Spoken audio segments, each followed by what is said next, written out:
Hi viewers, welcome to நமது இல்லம். இன்னைக்கு நம்ம நினைத்தது அப்படியே நடக்கணுமா?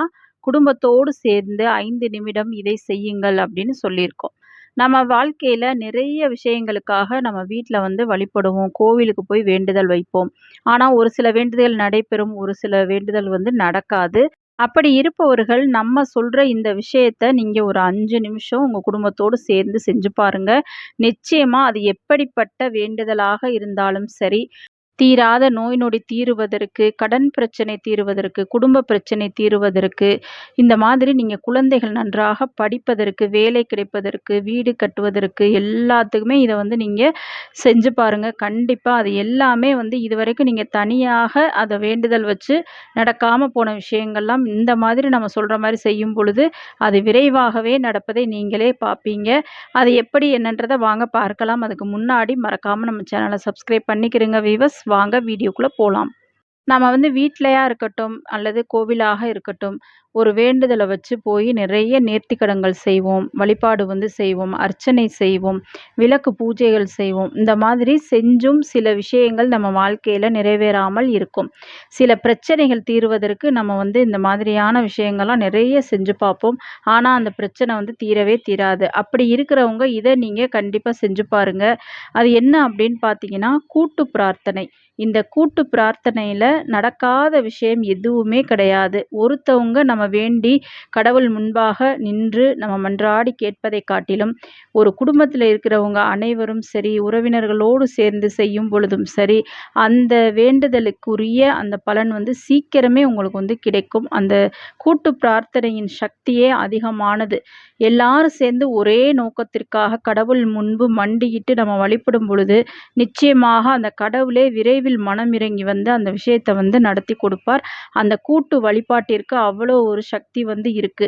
நம்ம முன்னோர்கள் அந்த காலத்திலேயே அதனால தான் தேர் திருவிழா, அந்த தெப்பத் திருவிழா, விளக்கு பூஜைகள், கும்பாபிஷேகம் இந்த மாதிரி அந்த ஊர் கூடி செய்யக்கூடிய அந்த வழிபாட்டிற்கு முக்கியத்துவம் கொடுத்து வச்சிருந்தாங்க. அது எல்லாமே இந்த கூட்டு பிரார்த்தனையோட ஒரு அம்சம்தான். ஏன்னா, அங்கு ஓதப்படுகின்ற அந்த வேதங்கள், அந்த வேதாச்சாரியர்கள் ஓதும் பொழுது, இந்த ஊர் நல்லா இருக்கணும், இந்த மக்கள் நல்லா இருக்கணும்னு அந்த ஒரு விஷயத்துக்காக அவங்க மந்திரங்கள் சொல்லி, அவங்க அந்த திருவிழாவெல்லாம் நடத்தும் பொழுது, அதுக்குண்டான பலன் கண்டிப்பா எல்லாருக்குமே கிடைக்கும்.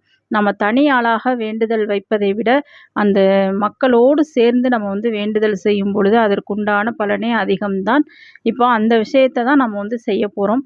உங்க வீட்ல ஏதாவது ரொம்ப நாளா ஒரு வேண்டுதல் நீங்க நடக்கணும்னு நினைக்கிறீங்க ஒரு காரியம். அது என்ன மாதிரியான உங்களுக்கு நன்மை கொடுக்கக்கூடிய விஷயமா இருந்தாலும் சரி, கடன் பிரச்சனை தீராத கடன் பிரச்சனையா இருந்தாலும் சரி, உங்க குடும்பத்தில இருக்கிறவங்க யாருக்காவது ஒரு உடல்நிலை சரியில்ல, அது குணமாகணுமாக இருந்தாலும் சரி, வீடு, வேலை இந்த மாதிரி எந்த மாதிரியான பிரச்சனைகளுக்கும் அதை எல்லாரும் அந்த ஒரு விஷயத்த மனசுல நினைச்சிட்டு, நம்ம குழந்தைகள், பெரியவங்க, நம்ம சொந்தக்காரங்கள கூட கூட்டி, நீங்க உங்க வீட்டு பூஜை அறையில ஒரு தீபத்த ஏத்தி வச்சுட்டு, கடவுள் முன்பு உட்கார்ந்து, ஒரு 5 நிமிஷம், 10 நிமிஷம் இந்த மாரி அந்த வேண்டுதல வச்சு நீங்க பண்ணாலே போதும்.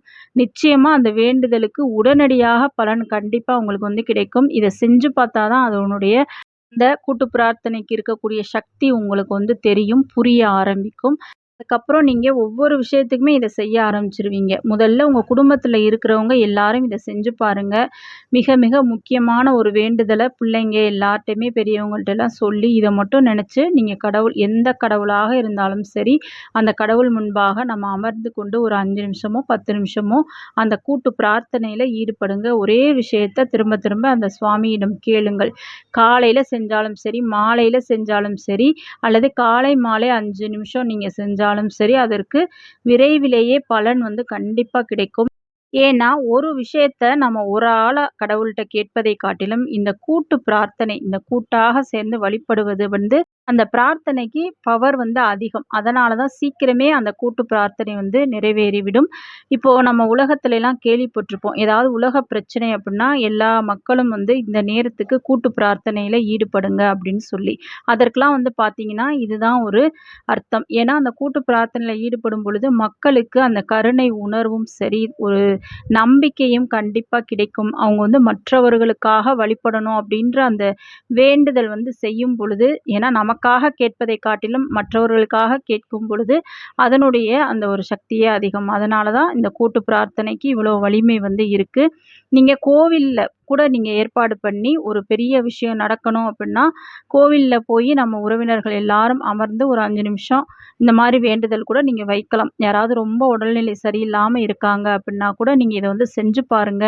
வீட்டிலயும் சரி, கோவில்லயும் சரி, நம்ம தனி ஆளாக போய் பூஜை சாமான்கள் வாங்கி அர்ச்சனை செஞ்சு, நம்ம வழிபடுவதை காட்டிலும், விளக்கு ஏற்றி வழிபடுவதை காட்டிலும், இந்த மாதிரி ஒரு தீபத்தை ஏத்தி வச்சு, கூட்டாக நம்ம குடும்பத்தில உள்ளவங்க எல்லாரும் சேர்ந்து இறைவனிடம் அதை கேட்கும் பொழுது, நிச்சயமா அந்த விஷயம் நடந்தே தீரும்.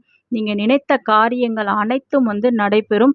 கண்டிப்பா இத நீங்க முயற்சி பண்ணி பார்த்துட்டு சொல்லுங்க வீவர்ஸ். இது மாதிரி பல எளிமையான வழிபாடுகள், பரிகாரங்கள் தெரிந்து கொள்ள மறக்காம நம்ம சேனலை சப்ஸ்கிரைப் பண்ணி பாருங்க. நெக்ஸ்ட் வீடியோல பார்க்கலாம். Thank you.